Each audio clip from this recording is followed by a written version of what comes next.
What's up, everybody? Welcome back to the OG family. Make sure y'all smash that like button, subscribe to my channel only if you want to. But look, my beautiful people, we are approaching 500,000 subscribers, man. I appreciate all the new subscribers and the people that's been sticking with me since the get-go. Y'all the real ones. But look, man, we got this when fire employees goes wrong. We all know how we felt at one point in time. You ever got fired from a job? I know I have. I got fired from a couple jobs, you feel me? But look, some of them I ain't care, but other ones, man, I want to burn that shit down. You know what I'm saying? I'm not even gonna cap with you. But look, yeah, let's get this video right here to like 5,000 likes, and let's get into this video without further ado. Hopefully y'all having a good day, by the way. Number 9, Jesse J. Warren. In the late 2000s, Jesse J. Warren worked as mechanic at a Penske truck rental and leasing business near the city of Kennesaw, Georgia. He had developed a reputation among his co-workers of being unsociable and unable to focus on the job. Look at him. He look unsociable. Let go. He look unsociable. Look, I ain't gonna stop the video that much, but look, he look. You can tell when somebody ain't got teeth in their mouth, like they head closed up. He got that whole situation going on. He bitter. He gonna kill somebody. On January the 12th of 2010, in the afternoon, Warren returned to the Penske office clad in camouflage and armed with a handgun. He shot 4 co-workers and a customer. Only one of the victims survived. Oh. Warren then fled the scene in the Chevrolet S10 truck, but was arrested less than a mile from the scene of the crime.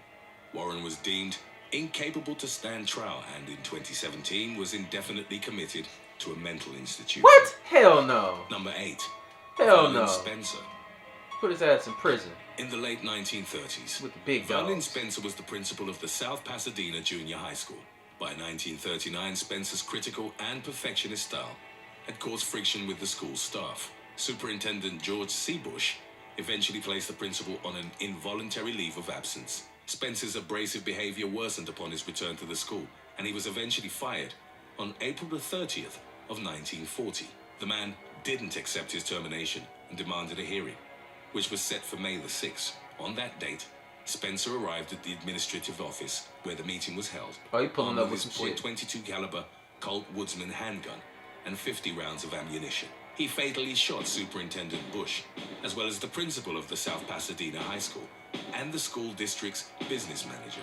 He then drove a few blocks to the junior high school and gunned down 2 teachers who he thought had plotted against him. As Spencer was cornered in the cafeteria, he tried to take his own life by shooting himself in the abdomen. He survived his injuries and subsequently pled guilty to all charges.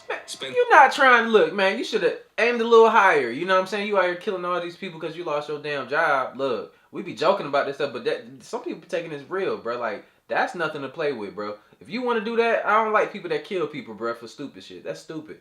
You know what I'm saying? Don't shoot at your abdomen. Shoot yourself right here in your head. That's crazy, man.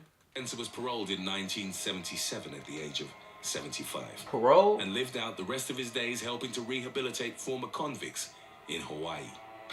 Number 7. That's Jing crazy. Hua Wu. On November the 14th of 2008, one of the deadliest workplace killings in Silicon Valley history took place at the office of a startup company called Cyport. After he'd been fired from the company, a man named Jing Hua Wu returned to the office later that day armed with a 9mm caliber handgun. The 47-year-old then executed 3 of his former bosses by shooting them in the head at point-blank range. 3 of the 4 bosses, bro, they ain't just going for, you know, Joe Blow. They going for the top of the moot when they come up in here. The victims were the Vice President of Operations, Brian Pugh, Human Resources Manager, Marilyn Lewis, and the company's CEO, Sid Agrawal, who was arrested shortly after the multiple shooting. During his trial, he tried pleading not guilty by reason of insanity. As part of his defense, he claimed that he'd been wrongfully terminated and that he had no recollection of the killing spree. Wu was eventually found guilty on all charges and in August of 2013 was sentenced to life in prison plus 75 years without the possibility of parole. I don't be getting that. Life and then plus 7. Bruh, come on. Come on now. Stop with the BS. Just say life, bro. Number 6. Vesta Lee Flanagan. On August the 26th of 2015, 2 workers were shot and killed at the WDBJ television station in Roanoke, Virginia. Ooh. The perpetrator was 41-year-old Vesta Lee Flanagan, known professionally as Bryce Williams. Flanagan, a former reporter at the station, had been dismissed in 2013 for what was deemed as disruptive conduct. I've never heard of this one. At the time of the shooting, 24-year-old news reporter Alison Parker and photojournalist Adam Ward, aged 27, were in a live morning interview with Vicky Gardner, the executive director of the local Chamber of Commerce. Flanagan approached them, armed with a Glock 19 handgun, and fired approximately 15 rounds. Parker and Ward died at the scene from critical gunshot injuries to the head and torso. Gardner was shot in the back, but survived. She later had surgery which involved the removal of part of her colon and her right kidney. As Ward's camera fell to the ground, it briefly captured the image of Flanagan with his weapon in hand. He fled the scene and footage was transmitted to the sheriff's office. A manhunt ensued in which the authorities located Flanagan by tracking his cell phone. A Virginia state trooper identified the vehicle that the shooter had used in his escape. After a chase of less than 2 miles, Flanagan crashed his car into an embankment. He was found with self-inflicted gunshot wounds to which he later succumbed in a local hospital. Oh, okay. On his social media accounts, Flanagan had reportedly accused Parker and Ward of discriminating against him for being a homosexual black man. On the day of the shooting, he'd uploaded a 56-second cell phone video to his Twitter, filmed from the first-person perspective, showing him as he opened fire on Parker. Number 5. Hold on, did y'all hear about? All right, now I think he was, well, cause we done seen a lot of people, like, people are nuts, especially since social media, bro. Like, show themselves pulling up on people with their guns out. Some people just like, bro. Some people really lose it. Really lose it. Gosh, this is the world we live in today. Frank Zorich. That's why you always gotta be hip. Frank Zorich shot and killed 6 people at a factory in Besançon, France. After being fired from his job, Zorich had joined the army at 18 and was assigned to a parachute artillery regiment. For several months, he was mostly given guard duty and equipment management. It was reported that Zorich was also being bullied. He eventually deserted, and his contract was subsequently terminated. Nevertheless, that didn't stop his obsession with military conflicts, particularly the Vietnam War. In 1989, he found a job at a precision tooling business in Besançon. A couple of years later, he was let go after a serious disagreement with one of his superiors. Out of work, in financial debt, and having recently broken up with his girlfriend, Zorich began drinking heavily. Then, on July the 1st of 1992, he walked into his former place of employment while intoxicated and armed with a Colt AR-15 rifle, as well as a .44 Magnum handgun. He started shooting anyone he encountered inside. Because of the heavy machinery operating at the time, the sound of gunfire was initially drowned out. 4 workers were killed at the scene, while 2 others succumbed to their injuries in the hospital. Zorich then took his own life. Number 4. Gary Martin.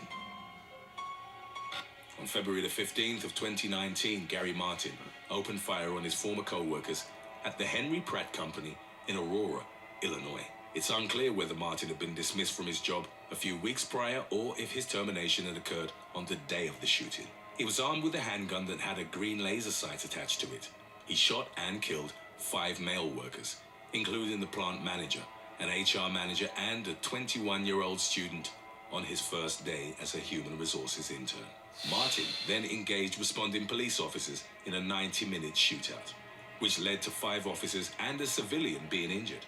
The attacker was ultimately shot and killed by law enforcement. Martin had a criminal record going back to the mid-1990s and had spent jail time in Mississippi for felony aggravated assault. He'd previously made threats while working at the manufacturing plant, claiming he'd kill everyone inside if he ever got fired. Number 3. Well, they should have been damn listening. You get me? You feel me? You got somebody like that, bro, and then if you do fire him and he been saying this stuff and y'all know this, it is the manager, it's everybody's responsibility to make that be known. You know what I'm saying? Look, if I can't come to work with my gun, then I'm leaving too. Because this man clearly said if he get fired, he killing everybody. No, I got to be able to bring my gun to work too. If you're not going to get us no security or nothing, you know what I'm saying, to stop this man from coming up here and doing what he going to do. Like, bro, I don't play with that. I don't play with that. Give me a fighting chance. He pull up with a gun and you ain't got nothing, bro. What are you going to do? That's crazy, man. Thomas McIlvaine. While working at the post office in Royal Oak, Michigan, Thomas McIlvaine was suspended for repeatedly getting into altercations with customers along his route. The 31-year-old was known for having a short fuse, and he would also get into fights with his superiors. A man who'd previously served in the Marines with him reported that McIlvaine had been dishonorably discharged after using a tank to run over a car. Eventually, in 1991, he was fired from the Postal Service for insubordination. McIlvaine threatened violence if he wasn't reinstated. On November the 15th, he turned his threats into violent action and entered the office with a .22 caliber sawed-off rifle.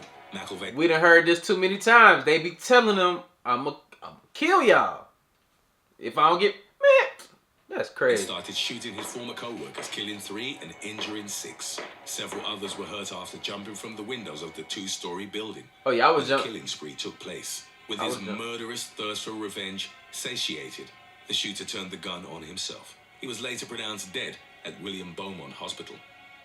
Today's topic was requested by Arm Hunter. If you have any other topics you'd like to learn about, subscribe and let us know in the comments section below. Number 2, Luang Yin. On August the 22nd of 1928, Chinese worker Luang Ying killed 11 people on a farm in California. Prior to the massacre, he'd been involved with gangs as a gunman and narcotics peddler. He used multiple aliases and in 1924 had been arrested in San Francisco for criminal activity. In 1928, Ying worked as a fruit picker at the Bryan Ranch about 5 miles from Fairfield, which was leased by a man named Wang Gi. 29-year-old Ying was fired after a few months when Gi found out he'd gotten involved with his teenage daughter. Ying returned to the ranch. Oh yeah, you big fire, cuz. You're lucky I don't fire off on you. You feel me? My daughter? And then we say teenage daughter? Oh nah, bruh. You be in jail. With a hatchet and a rifle. In less than 20 minutes, he killed or fatally wounded several workers as well as Gi, his daughter, his brother, and other members of his family. He mutilated Gi's body and afterwards fled in one of his automobiles. Ying was arrested by the police the next day and subsequently confessed to what at the time had been the worst case of mass murder in California's history. He was sentenced to death but took his own life in his cell at San Quentin Prison a few weeks before his set execution date. Wow. Number 1, David Burke. Hey, he ain't want to get him the gratification of killing him. He wanted to go ahead and do it himself. He should have been did that, killing all them damn people like that. On December the 7th of 1989, a disgruntled former employee of US Air hijacked a Pacific Southwest Airlines flight, causing the death of 42 passengers. 35-year-old David Augustus Burke had been dismissed from his job as a ticketing agent for petty theft. Burke had tried to get reinstated, but the meeting with his manager, Ray Thompson, was unsuccessful. Burke then boarded flight 1771 from Los Angeles to San Francisco, a flight that Thompson was also on as part of his daily commute. Burke hadn't surrendered his employee credentials, which is how he was able to sneak a .44 Magnum revolver aboard the plane. That's Most crazy. of what followed was deduced from the cockpit voice recorder.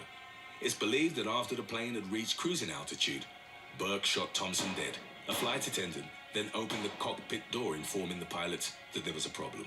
The gunman executed... Look, ho, I'm sorry. Ooh, no, you not... You got me fucked up. First of all, when he start popping motherfuckers in there, look, I don't care what you say. Don't open this damn door. Because, you know what I'm saying? Like, we not crashing this damn plane. I'll let him run out of bullets back there. But we not gonna let everybody die. You feel me? That's a no-brainer. Wish you would open up that damn door.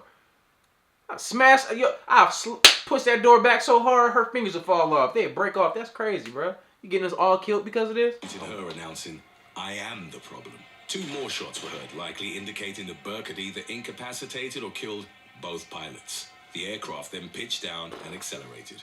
It crashed into the side of a rocky hill in the Santa Lucia Mountains.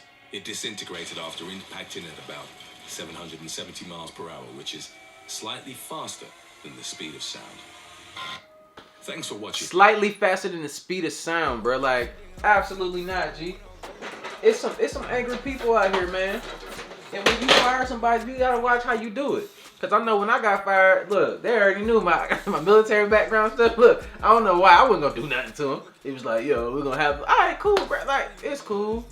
It's cool, man. I'm about to do something else anyway, man. Like, you know, it ain't never that deep where you gotta come back and start firing things up. You know what I'm saying? You might feel like it because you don't know what to do next. You probably ain't know you're gonna get fired. But, you know what I'm saying? There's always a way to rebound, man. At the end of the day, if you're on hard times right now, it will get better.